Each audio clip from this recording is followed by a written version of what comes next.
On today's show, the Los Angeles Dodgers make another free agency splash in the form of Tommy Edman with more deferred money. Going to be talking about that, as well as a deal with Frankie Montas and the New York Mets. Whether or not these things have anything to do with the Padres is beyond me. Well, not really beyond me, but we'll get into it. And then going over what one writer thinks about Xander Bogaerts' contract and answering some of your questions and comments from the last week, to which there were many, especially from Friday's episode. So, let's get to it.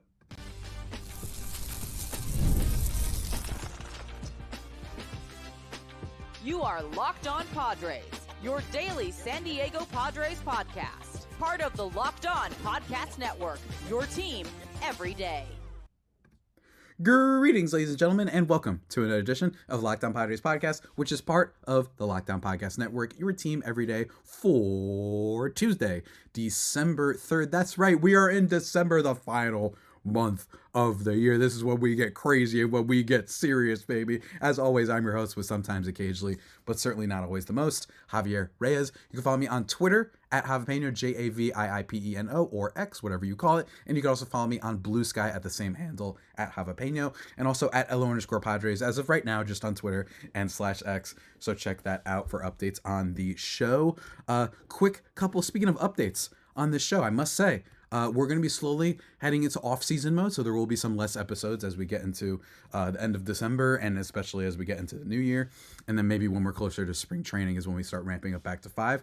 But just a little bit of a let you know, I hope everybody had a lovely Thanksgiving break if you're here in the States, and maybe elsewhere if you're doing it commute remote Thanksgiving. I don't know, whatever it is. Check that out, guys. We're gonna be talking about a lot today, especially responding to a lot of your comments from Friday's video, which were numerous. I don't think. Look. First, also, by the way, I'm feeling a lot better, thankfully. So there shouldn't be too many cuts and whatnot for my video watchers and whatnot. So shouts to you guys out there. I think my video on Friday, don't get me wrong, it was a clickbaity title. Is this bad for baseball? Was one of the things I put in it in regards to the Blake Snell signing. But I was really surprised, guys. I received more comments just on that one video than any singular one video I've ever posted. And it was mostly Dodgers fans, shocker. But they kind of flooded the video. And I think it was made very clear that nobody actually watched what I said, in the sense that everyone was critiquing me, saying I'm an idiot and saying that I shouldn't be allowed to talk about baseball and blah, blah, blah, blah, blah, and you're a fool and all these sort of things. And we're going to respond to a couple of those comments, but I do want to say I recommend everyone actually watch the video, especially the Dodgers folks, because shouts to what's his face on Twitter, at BlueGoon82 on Twitter, Kevin, who asked me, hey, Javi, you messed up, stop whining and all these things. You can't twist your words. And I sent a video of one of my things and one of my points from the video, which was that, guys, you're allowed to hate the Dodgers. That's true. And I think that the Dodgers do it more than anybody. But this didn't just happen. This is because other teams aren't doing anything. And that's the bigger enemy here. You're still allowed to hate the Dodgers, though. That's not something that you're not allowed to do. But you should remember that the reason that this is happening is because other teams, by being cheap, created it. But we'll get into more of that in bigger detail as we go along through the episode. I just want to tell you today's episode also is brought to you by Game Time. Download the Game Time app, create an account, and use code LOCKEDONMLB for $20 off your first purchase. Let's get into it. First of all, big news from over the weekend, or at least the biggest news, I guess, over the weekend that actually was real, and we'll get to that in a second. From Jeff Passan, super utility man Tommy Edman and the Los Angeles Dodgers are in agreement on a 5-year, $74 million contract extension. Sources tell ESPN the deal runs from 2025 to 2029 and includes a 6-year club option. There's a $17 million signing bonus and deferred money included. So here's the thing. Shouts to Jeff Passan. I choose to believe that he knew what he was doing when he included the deferred money thing. It reminds me a little bit, just a tiny bit of, I think there's always something we get really attached to, a narrative in sports, like a little aspect of it, that kind of dominates for a while, and it might not necessarily just tell the whole story or even be all that important.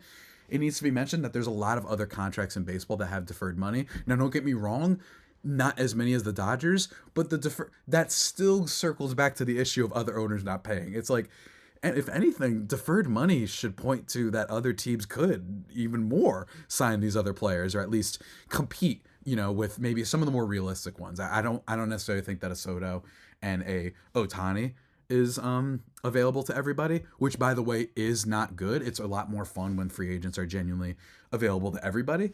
And I also think that when it comes to the Dodgers, that they also have infinitely more deferred money than every other team combined. I'm just saying that this is, I think that the deferred thing really does speak towards like other owners could have done this, right? Like, yeah, the Dodgers have like a little bit of a loophole in how they're able to keep signing players because they can afford it, but it's deferred. And that tells me like, I'm pretty sure the Cleveland Guardians could do some of this if they wanted to, but I could be wrong.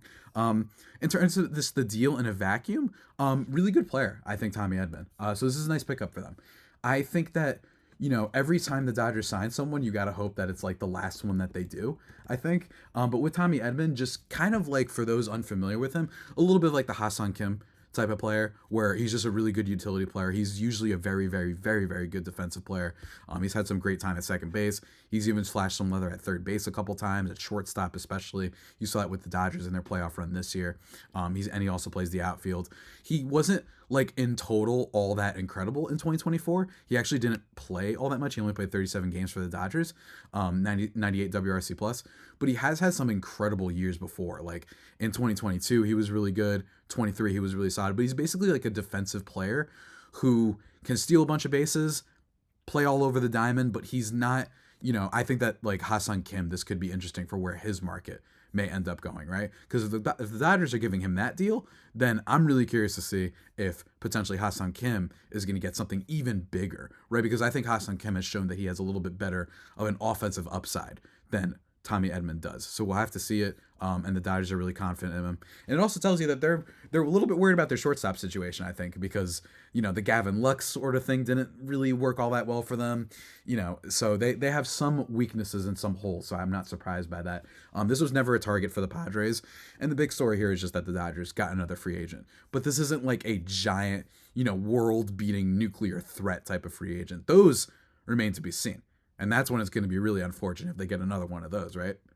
But again, we'll have to see. And again, I must emphasize that the Dodgers are hateable, and I think that it really is not good for the sport that they are doing this. But what's worse for the sport is that we created an environment where they were allowed to do this. And more importantly, like, it's just kind of crazy, the idea of deferred contracts in sports. Like, that's just kind of a nutty thing to think about, and especially when it being a little bit exacerbated more by the Dodgers. But again, I must emphasize, which is what I said in the video, and that's part of why I will say that I did talk smack about the Dodgers first when I was bringing up my points, so maybe that's what it was. But I will say, for everybody who's been sending me messages literally all weekend, that, guys, I told you it was the other owners' faults. You know what I mean? Like, the A's are literally what they are because of this. It's not because of the Dodgers. And by the way, that's Rob Manfred and the rest of the owners coordinating. That's what's really unfortunate about the whole thing. But that's basically the whole story with this one. Another free agent off the books, but I don't think it was one that was really relevant to the Padres. We're going to talk to someone who might have been relevant to the Padres if they want to go bargain bin hunting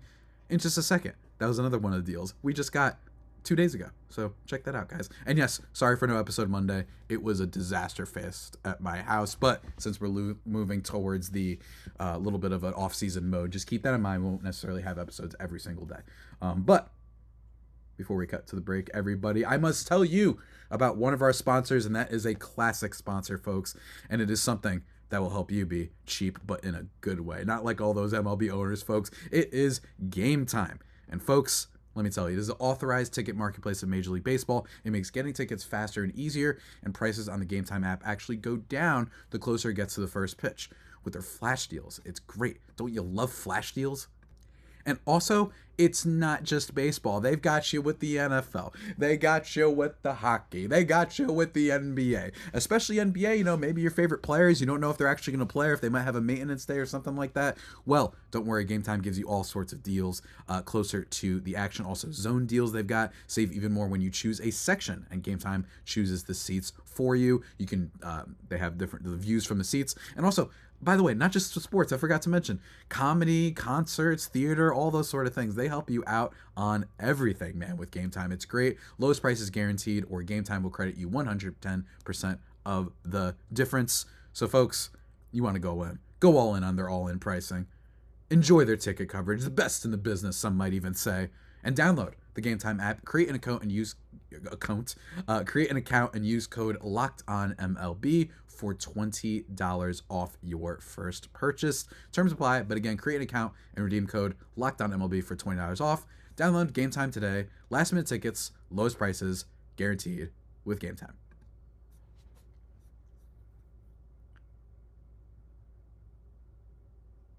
And just like that, everybody, we are back thriving and vibing into segment number 2 of the pod. Let's talk about Frankie Montas real quick. This alert just came out very recently, and it is a deal with the New York Mets. Nothing necessarily astounding. It's not going to break the bank or anything. But in terms of AAV, I think it was a little bit surprising for some people, but I think that one of the things I found interesting about this signing, which, by the way, full deal as reported by Jeff Passan, right-hander Frankie Montas, New York Mets, 2 years, $34 million. Very interesting. I think it is. It's going to be interesting to see how this goes, because I think that the Mets are going to be really, really interesting this offseason, because I think they're going to have to really reconstitute their entire rotation in a lot of ways. So I'm curious to see where they go from here and whatnot. And not to mention, I'm pretty sure Sean Manaea is a free agent, so that there's some interesting stuff out there. He's 31 now, Frankie Montas. I think this deal is more interesting in the sense that it says a lot about how, like, if you're just someone with a pulse, right, you're probably going to get like 16 to 20 million AAV when it comes to pitcher contracts. Because Frankie Montas was not very good last year.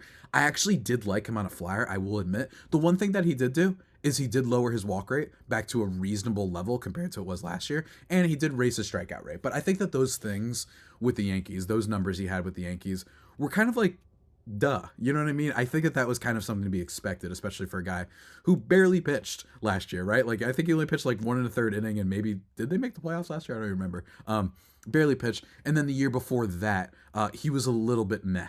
All right. He was able to miss a decent amount of bats. He was generating an okay ground ball rate, but overall, it just feels like those years, specifically that 2021 season in Oakland, where he was like flirting with Cy Young stuff, it feels like the injuries that he's had have kind of destroyed the value he's had, or at least the potential, I should say, that he's had. So I'm not really like bummed about losing out on him, because I think that there's other players that can fit this sort of mold potentially for the Padres if they decide to go a little bit on the cheap route and trying to get some back end starters. I think that could be absolutely right. But I think the story here is that, hey, these guys get paid, man. Teams need pitching. You can never have enough pitching.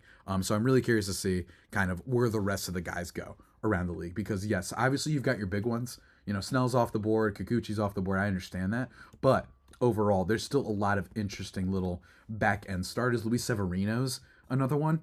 When it comes to this, right? Luis Severino might be a back end sort of starter that you can take a shot on. Maybe he'll do something. I even think someone like Kyle Gibson could give teams some value in some regard. Nate Eovaldi, Nick Pivetta, I think could at least just throw innings, right? There's a lot of like throw innings guys out there. Shane Bieber is really interesting because he's still just 30, but he is coming off of that Tommy John surgery, so we'll have to see. But again, I think that this free agency class is really deep, so don't freak out at the Blake Snell sign. That's not the only thing, right? But moving on, speaking of signings, there was an Athletic article from over the weekend from my man, Cody Stavenhagen, and he just talked about, ranking the worst contracts in Major League Baseball. And I thought it would make for a fun little segment on the show. And he ranked, and I want you guys to all guess real quick where you think he ranks Xander Bogaerts among the top 10 worst contracts. Well, here we go. Let's get into it. Number 10 was Nick Castellanos of the Philadelphia Phillies. He says 5 years, $100 million. I agree with that because I think that Castellanos, especially for a player who has never been good defensively, he needs to be hitting, right? Because this is a player who, back before he became a free agent, he put up 3.6 wins above replacement, and that was because he had a 140 WRC plus and hit 34 home runs. He had a great slash line, 309, 362, 576. Like, that shows you how much he needed to do to be a good player. And he had been a good player before this, by the way. But the defense is really, really bad. And I think more importantly, the offense has just completely fallen off. He's not hitting for the same level of power anymore. He's not walking to the same degree anymore. Like, it's just not, it's not working, right? So Nick Castellanos is not a great one. The vibes are immaculate, though. I will say, the vibes are great. We love the vibes. But I just don't know if this is going to return, especially the power at his age, but we'll have to see. Next one in that line, he said Carlos Rodon of the New York Yankees. I think this one might even be worse than Castellanos to a degree, because this dude just completely fell off a cliff, and I think he's a sign that, like, sometimes it's not just about staying healthy, it's sometimes hey, if a player got hurt too many times, maybe they've lost their ability. I think we assume a little bit too much about injuries and assuming that it's just a timetable thing, when sometimes it's like, yeah, they're actually debilitating and it's going to affect the player's overall ability going forward. 6 years, 162 million for him. I would not be happy if I am the Yankees, because that dude was a problem before he came to the Yankees. Just has been a real disaster this year. Overall, not like the worst numbers in the world, but 1.7 F or like 4.14 expected ERA. Strikeout rate was good, but overall, man, he just gives up too much hard contact, too many home runs. So we'll see. We'll see, but not a great deal for them. So still no Xander Bogaerts until now at number 8. Xander Bogaerts, 11 years, 280. The people ahead of him, they put Jacob deGrom ahead of him. Or I shouldn't say they. I should say my man Cody. I strongly disagree with Jacob deGrom being ahead of him, because at least deGrom is less years, and also when he just recently came back at the end of the season and looked dominant. His is only health. Xander Bogaerts is health, it's hard hit rate, it's defense, it's walk rate, it's everything with Xander Bogaerts. This has been a decline for a long time, so his shows you that I don't know if it's ever coming back, and they are still on the books for so many more years. From 2025 to 2033, this man is going to be making like $25 million. So it's like really, really rough. I think he's worse than him. Mike Trout, 12 years, 426. I think that one's definitely worse in terms of the AAV because he just doesn't play, but his is only not playing. Xander Bogaerts is also, when he plays, he's not good. That's the other problem. And also, the giving Mike Trout that contract is also infinitely more understandable, right? Like, I get why the Angels do that. Frankly, I've been on the hand of the belief that they should have traded both of these guys like years ago when they had the chance. But both of these guys, meaning Ohtani when he was still there. But I think that Bogaerts is worse. I really do. Number 5, Trevor Story. This one's rough, but it's only through 2027. Right. So I disagree with this article. It's a bad contract. Don't get me wrong. And he's been hurt the whole time, but it's only through 2027. Trevor Story has been, just not playing whatsoever, but I still think he can field a good glove. And he did show some sign at the end of September. Giancarlo Stanton, finally, one that I actually get a little bit more, but even still, just 4 remaining years compared to all the many that Bogaerts has left. I think that's why they have to rank him higher. I think that the reason they aren't, and some other players that go ahead, by the way, Javier Baez, totally get it. That guy might be off the team soon. He was off the team for this year. Chris Bryant, totally get that one, because that dude is just literally not played. Like, he's just been a total miss. And then Anthony Rendon, the remaining years that he's got on his deal is pretty rough too. But I think the reason they didn't rank him as high, and I don't know if you guys feel the same, it's because there's hope that he should get better, right? He's been so bad that he should get better. But part of me is like, yeah, but what if this guy's a 95 WRC plus dude who plays average okay defense at second base for another 7 years, and it's $25 million going against your salary, your payroll every year, and we know that the Padres might have some problems with money constrictions going forward. I really am tempted to say that's the worst contract in baseball, because you take into account how many years are left. At least the Angels and whatnot, they don't have to worry for too much longer. Padres, if it keeps going down this way, we're looking at like a Baez level contract. We're looking at like one of the worst contracts of the century. Like, if he keeps going at this route, I really do believe that. But maybe I'm just being hyperbolic. Let me know what you guys think in the comments if I'm being a little bit too harsh on our boy. I will say, everybody, please be careful. This is just a PSA. Please be careful with all the fake Soto rumors. We literally got like a bunch of people reporting on Thanksgiving that he had signed a deal with the Red Sox. Twitter/X, that was a big thing there. It's a big thing everywhere, but I personally feel like it's a little bit more so on Twitter these days. But man, just be very careful. I don't know when we're gonna get the Soto announcement. Obviously, you'll hear from me my thoughts whenever that deal ends up going through. I personally still think it's Yankees. I think it's always been Yankees. I think he wants to stay a Yankee. I think he's just using this as leverage. But overall, everyone, just be very careful. There's some meanies out there that want to freak you out. But now, guys, we got to get into the mailbag, and we've got a bunch of questions. Almost all my comments from this weekend were, on that Padres video on Friday. And again, did I deserve it because I did put like a clickbaity title? And did I deserve it because I did talk more about not more, but I did talk a lot about the Dodgers being annoying first and why people are so frustrated, which is what I was trying to get at. I wasn't necessarily blaming them, but critical thinking, I guess, sometimes can be weird. We're going to talk about it. We're going to talk about some of those comments and some other normal questions we got, guys. The first one being from my man, my main man, Rylan Stiles, host of the Locked On Thunder podcast. Before we get into the real nitty gritty stuff, he said, "Are the Royals back?" Is what Rylan Stiles says. Let me tell you something, man. The Royals, they made some good moves. They extended Michael Wacha. They've got Seth Lugo. Bobby Witt Jr. is an absolute super duper duper duper duper star. I don't think that division has like a giant barrier to it. I don't think it's like not a winnable division. I think it's perfectly winnable. And I just really miss Wacha and Lugo, and losing those guys was really unfortunate that they opted out. If only they had deals that were more conducive to being like, no, like you need to stay here. At least one of them, maybe, especially Lugo, because Lugo was awesome this past year. I think the Royals are an interesting team, and I think that they are going to make a move. I don't think it'll be like, Alex Bregman, but I think an Anthony Santander is in their price range. I think it's Teoscar Hernandez, assuming he leaves the Dodgers. This is assuming. I think that's a player that could be in their price range. So Royals, if they keep spending, they might have a shot, or at least a better shot to go out and compete, because I do like the things that they've been doing over there. But folks, that's not all.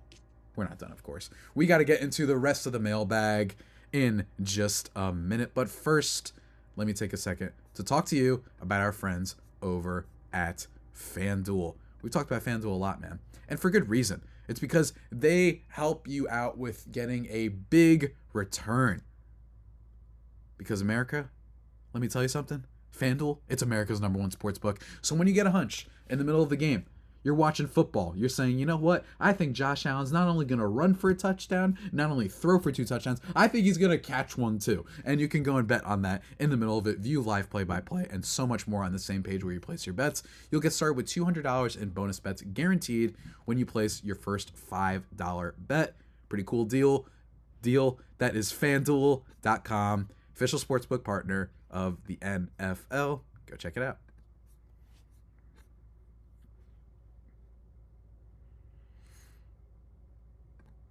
And just like that, we are responding to all of your questions, the rest of your questions and comments. Shout out to Rylan, good friend of mine. Go check out Locked On Thunder if you guys want the latest updates on Jalen Williams, absolute beast. Low key, big 3 of the NBA. Chet, SGA, Jalen Williams. I don't know. Go check it out. Reading from the rest of the comments, though. This one I actually got from like a week or so ago, and I meant to respond to it. At TZ4WM says, how do you think they'll sign big money players when they don't even have money? And it is the laughing with the tear kind of emoji going down.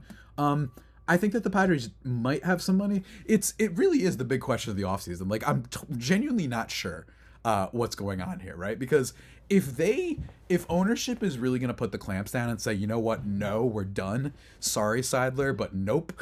It was fun while it lasted. I could see that happening, but I do think that there were a lot of cases to be made. We've heard some decent quotes and whatnot from the new ownership group with Grupner and all that, saying that they still want to invest in the team. They still want to be good. And with the record attendance this year, that helped. With the amount of national televised games that they got, that helped. Just being a great story, being a good team, I think definitely did not hurt their chances. And remember that they wanted to reset the luxury tax threshold. And I think that that was a big factor. And not to mention last year's free agent class, I just don't think that there is that much. And I think that this year is a little bit deeper and you can get some interesting players, low end, high end, medium end, as compared to last year, which I really think was just the Shohei Ohtani sweepstakes. I really do. I know Teoscar Hernandez was good too, but it really does just feel like it was all about, Shohei Ohtani last year. It really does. So we'll have to see how that pans out. And I don't believe in the whole theory. I think everyone took that story about the Padres getting a loan. I just think everyone took that way too seriously. Not to get political, I just don't think rich people really go poor. It's like kind of really, really hard if you pay attention for that to happen. And in general, there are other teams that have taken out loans before. You know what I'm saying? Like, this isn't the first team that's ever done that. Although I do think that the Padres haven't been as judicious with their spending. I don't think they've been as careful with their spending as other teams. But I could be wrong. But it is the question of the offseason. Here we go, though. Reading from many, many, many, many comments. I had like 180 comments, I think, on the video from Friday, or at least 180 interactions, whatever it is. At the Stacey James, this is great for baseball. And when Soto goes to the Mets, Yankees, the Red Sox, we can get past all these socialists crying over meritocracy. It's rare that I genuinely don't know what a comment is about, right? I don't really get why socialism and meritocracy got brought over this. I don't know if you're saying it's good that only teams that can spend will win. I don't know if you're saying, like, because I don't think you're necessarily saying, hey, it's bad that other teams won't spend. It sounds like you're saying, no, good, and it shouldn't be based on merit. It should only be money. If it's that case, I don't think we see eye to eye on a lot of things necessarily. And again, I feel like people throw around some of those words just as like buzzwords sometimes. But I don't know. I think Soto's going to go to the Yankees personally. I've said it before. And we're going to have to see what happens. But I really do think that he stays with the Yankees. Next comment from my man at Carlos Rules. As far as the villain versus good guys thing, that comes from the type of players on each team. He's referring to my thing with the Padres versus Dodgers and how I feel that the Padres being labeled as the villains was incredibly weird, and it's dumb that all these people are talking about how the Dodgers are bad for baseball, but everybody was all on board with the Padres being the villains in that series. He says, look at the Dodgers, Freddie, nicest guy in MLB. Yeah, I like Freddie Freeman. I would add, though, that one of the reasons I haven't always liked him is because he's a little bit of a cornball, which isn't necessarily bad, but it's like, you know, I think that everybody needs, like, I like more excitement, and I think a lot of people like excitement. Just go ask, I don't know, the NBA when it comes to who becomes the most famous there. And also, I don't like that Freddie Freeman was lecturing Ronald Acuna on what you're allowed to do and how your hair should look. But that's just me. Mookie, super fun, media-friendly guy.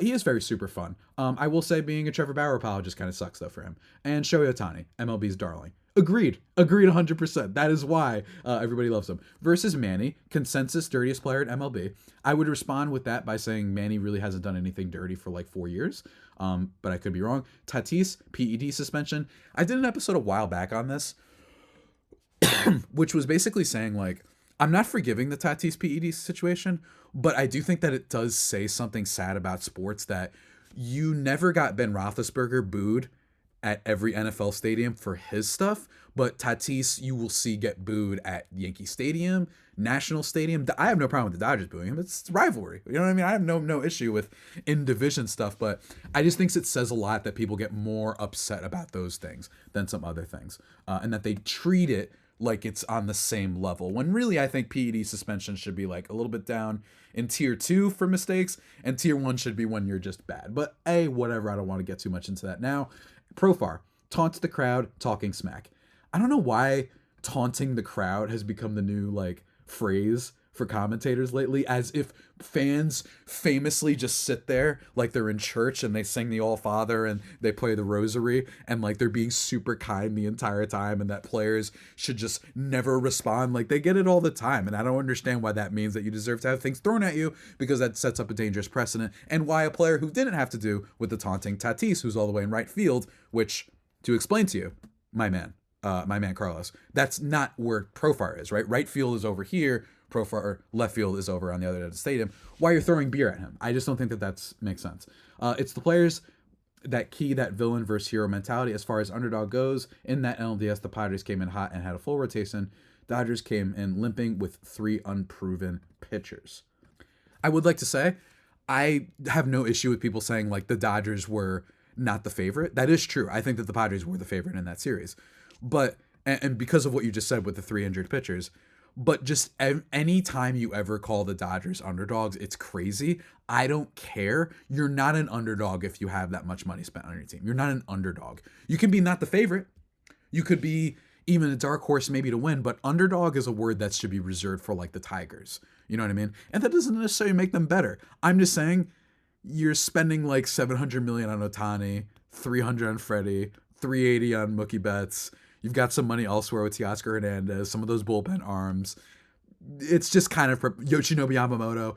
It's pretty preposterous to say that you're an underdog in any situation when you're playing. Not the favorite, we'll give you that. Padres choked it and blew it, I will give you that. Next comment, though. Oh, we're not done, folk. At MM Forever, Dodgers fan here. I actually disagree. Thank you. Thank you for that. Hey, I just want to point out, I disagree with you, and as a Dodgers fan, I disagree with the Padres guy. Thank you, man. My man says, I feel like the Padres have to have an all-in mentality again this year, since King and Cease are going to bolt after this next season. Having an all-in year is pretty fun as a fan. Just my opinion, knowing you're playing with nothing to lose can be fun. I agree with that. I think that that's it is fun when you're going all in. There's just this feeling of like laying it out on the line. But I think it's a little presumptuous to assume that, again, that the Padres aren't done, that they're not spending again. I don't think we know yet. I really don't think we know yet. And I think that they could very well extend one of these players. Hey, they reportedly talked with Merrill about an extension. They've got some money left over. And I don't think that it's a lock that these guys are out. I think that that's really presumptuous. And lastly, and this is the internet. So it's very important to point that out because people can be dumb on the internet. I don't want to be like super judgy necessarily, even though I kind of have been in this podcast for some of the commentators. But calling the Padres the Madres as an insult, kind of telling on yourself. You know what I mean? When is being a mom bad? Just weird. Come up with a better one. Say the whack Drays. I don't know. It's just Madres. Like, what is it, 7th grade humor? Anyway, moving on to the next comment from where do we got here? At Junior1321 says Friedman doesn't get enough credit. He was great in Tampa Bay, and now that the Dodgers allow him to spend money, he's just on another level than other GMs. They do implement a salary cap. If they did implement a salary cap, the Dodgers would still be the best run franchise. I think I agree like 98%. I still think money is a big part of this because you're still able to get Yamamoto was huge. If you don't have Yamamoto, do they win that series? I don't know.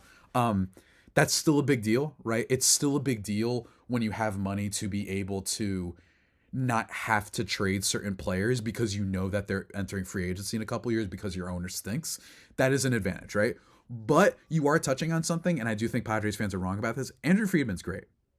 The current incarnation of the Dodgers with their stars, with Freddie, Betts, Ohtani, that part maybe is just that's what happens when you have a budget. But there's been so many good players that they've produced, even players like Max Muncy, that provide value. Jason Hayward provided value for this team a couple years ago. They've been able to find like a little bit under the radar things. They're really good at procuring prospects. They still have Bobby Miller to look forward to next year. They've got a lot of good stuff. That's how they were able to make certain trades. Like, he does deserve credit as a GM. He's done a lot of things. Hey, when the Dodgers, even in they no longer do this, unfortunately, for our sake, but in their choking days, like, they are the ones that got Clayton Kershaw. Like, that was development. That's a draft pick. That has nothing to do with money necessarily. Cody Bellinger won an MVP. Max Muncy was amazing a couple years in a row, right?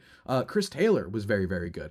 And those are just some players. The bullpen and et cetera, et cetera. There's a lot of players. Walker Buehler, another one. Will Smith, another one. Like, they have a lot of great players that they developed. You do need a mixture, right? Because if you don't have a mixture, sometimes you end up like the Angels. So I do think that he does deserve a little bit more credit that he's been getting, but I would be careful with saying he would still be the GOAT, even if there was a salary cap. I would just be a little bit careful, but hey, he is in a tier of his own in a lot of ways. Another comment at ERO59. I think it's funny when you say that the Padres started spending in 2014 and make it seem like the Dodgers have been spending an exorbitant amount for 50 years. The Dodgers started spending just a little bit more, just a bit more than year before the Padres at the 2012 trade deadline. If you actually look so here's the thing. In context of the sport, the Dodgers have always been near the top of payroll. Now what is true, they haven't been as, wow, screw it, we ball, as they have been these past few years. So let's say that the Yankees have been historically. But if you just Google 1997 payroll, you know who's near the top? The Dodgers. 2001, the Dodgers, I think, are second. Like, they have always been a top spending team. They just haven't been in maximum overdrive mode. So I do agree with that. But I think it is pretty preposterous to and claim that the Dodgers only started spending money recently. No, guys, they've always spent a decent amount of money. Maybe just not Yankees level, but they've always been up there, usually in the top payroll. So I think that that's a little bit misinformed of a comment. At John Durer said, it's not really crazy that the Giants didn't trade him, referring to Blake Snell. Their GM had to make the playoffs last year to keep his job. Why would he trade Snell just so his replacement has a better chance of success? There's a couple things. With Blake Snell, and I talked about this on Friday, that I thought it's ridiculous. The Giants losing Carlos Rodon, Kevin Gausman, and Blake Snell for nothing is insane, and not being able to keep them. That's just insane. It's signs of bad GM. Yeah, and also them being in a position where they have a GM who is actively basically hurting their team going forward. That is a fault of not necessarily the GM, but just the organization in general. You being in that position is bad. It's very like, when the Pistons trade 6 first-rounders for Blake Griffin when he's washed up because you're just hoping to make the playoffs. That's a problem, right? It's not conducive to success for the future, but the guy just wants to keep his job, so he's like, what do I care? That's bad. And number 2, I think it's bad because the team wasn't very good. Around the time when the trade deadline was around, there were 3 games below 500, the Giants, with the Pittsburgh Pirates ahead of them, among others, and the Diamondbacks, the Mets, even the Cardinals were better, and then, of course, you had the Padres. So they were better than them at that moment. They were missing Jung Ho Lee for the year, and by the way, they did sell a little bit. They traded away Jorge Soler, right? People might forget this, but they traded away Jorge Soler, so you're wondering, you are giving up. You're giving up a player that, maybe isn't an all-star or anything like that, but he has some value and he's going to help your team be a little bit better. So why are you not selling the whole way? That made no sense to me and is why I think Farhan Zaidi was fired, and failing to trade him, I really don't think was discussed enough, because it was a miss. A huge, huge miss. Last couple comments, though, are some goodies from my man Abdil. He says, how do you feel about Blake Snell's betrayal? Basically whatever I said. Man, it stinks. I miss him. I'm going to miss him very much, and I think that with the Padres' future on the line, I still think that they can make a big move to kind of get themselves out of these trenches, kind of survive and whatnot. But it does stink. But I really do think that I stand by everything that I said on Friday's episode. I really do. And I understand people don't watch the full video necessarily. That's fine. But I really would plead for people. If you're listening this far, I gave other teams crap. I cited the A's by name. And also, if you're really in deep in the weeds, go look at my replies to my man on my Dodger fan friend on Twitter. I posted a 1 minute 30-second clip of me blaming the rest of Major League Baseball for this. So I must say that again. But with Blake Snell, hopefully I don't have to see too many interviews with him. It's going to break my heart. At Ed Holinsky, though, he says, what, if anything, has surprised you the most about the Padres' approach this offseason? So far, nothing. I don't think anything surprised me. I really don't. We just haven't heard anything. You know what I mean? So I think it's a little bit too early. But Ed, I'm going to come back to that. You can ask that question again in a future mailbag, just because they haven't done anything. Like I said, the only thing they maybe could have done was like announce a Merrill extension or something like that, or have gone after Snell himself. But otherwise, the Roki news, that doesn't really shock me that they're in contention. I think that there's been a lot of tea leaves and evidence that they could have been in contention for him for a while now. So nothing so far. I really don't. The only thing that's a little bit surprising, I guess, would be we haven't even gotten like that many rumors. I feel like usually by now we hear like a tiny bit of a rumbling with the Padres, but I could be dead wrong on that. But yeah, so nothing yet, but we will have to see. Last comment though, perhaps one of my favorite questions I've gotten in a while. Paul DeBarros at Popey Yapab, I don't know how to say it right now. Who on the Padres would you most want to meet in person? This is a great question, man. This is an awesome, awesome question. It's tough, man. It's tough. Out of everybody on the Padres, look, this sounds bad, but like athletes like are not usually the number one people that I'd want to meet. Frankly, there's not too many celebrity people of stature that I necessarily want to meet. But for me, I think the number one person I'd want to meet, I think it's Profar, because I think Profar is like one of my favorite players in baseball now. I just think like that guy just has such a nice energy and vibe to him. And I think that it's just really cool what he's been able to do. The fact that he turned his career around the way he did, I just think is kind of amazing. But other than that, Jeremiah Estrada seems like an interesting conversation. I don't know. I like the way he speaks. He might be a fun one. Darvish would be fun, but a little bit of a language barrier, that type of stuff, it would be a little bit tough for me. And then lastly, Dylan Cease. So I'd say the three, it would probably be Jeremiah Estrada, Jurickson Profar, or Dylan Cease. Dylan Cease has like this really interesting, like, he's like really into wellness and mental and spirituality type of stuff, like a lot of meditation stuff. And honestly, that might be helpful. So yeah, you know what? I'm going to change it just to that. Dylan Cease is my answer, because that might be something that I could take personally in my life. Not to be selfish, but I'd be curious to what he thinks. And I've heard that also he's a big Pokemon fan, so that could be really fun. But everybody, that about does it for today's mailbag edition of the podcast. We are in off-season mode, so a little bit less episodes than you might be accustomed to, but still got some fun ones. We're going to be reviewing Profar's season, reviewing Michael King's season, reviewing Yu Darvish's season, reviewing Dylan Cease's season, our meditative king, and then also we're planning on doing a crossover with the Locked On Angels folks. So get ready for that. That should be a lot of fun. And of course, any updates that you hear on free agents, that will take precedent first. But everybody, until next time, stay safe. And of course, stay faithful. My Fire Faithful homies. Take care.